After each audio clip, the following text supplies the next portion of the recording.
would have done things differently, and I urge the president to do things differently. But it's interesting, in Vietnam, it was divided. And then the Viet Cong locally in South Vietnam, and with the aid of the North Vietnamese, wanted to unify Vietnam. We wanted to keep it divided. Now there's not a lot of room for negotiation between people who want to unify and people who want to divide, because one won't accept the solution of the other. Johnson did not think we were winning the war, in my view. In my view, he didn't think it, that we were winning the war. But he was unwilling to cut and run, and if you look back on that time, almost no politician, including Bobby, said, let's cut and run. They all said, let's negotiate.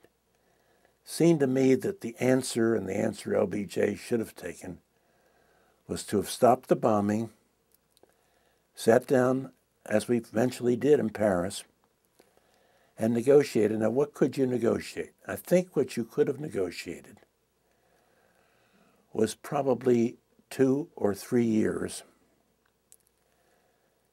where there would be no attacks on South Vietnam.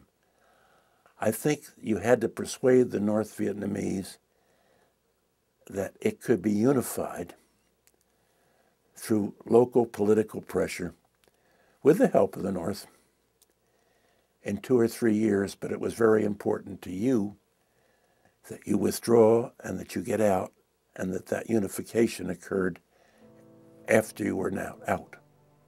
I think that's the best you could have gotten. We have the same problem in this sense. We were trying to shore up a government in South Vietnam that couldn't be shored up, so you ended up doing a lot of the government's job for them, even while you were trying to train them to do the job, but it wasn't a popular government. I think some of that same thing is true in Iraq.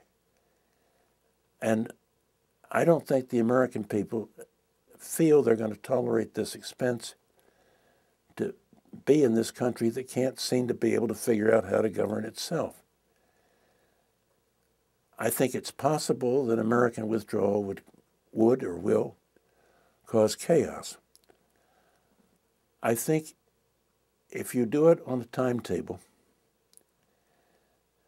and a reasonably quick timetable, you may not be able to avert chaos, but you may, because it's telling them they're going to have chaos when you get out if they can't consolidate that country into something viable.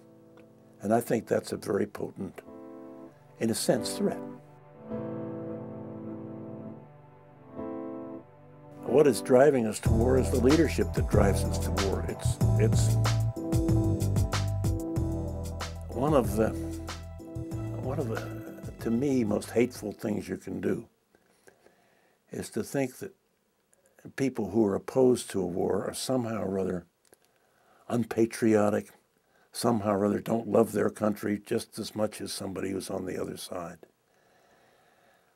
I think also that, yes, we have a big problem with terrorism. It's a real problem. No question about it. I think it can be dealt with. We may have other incidents.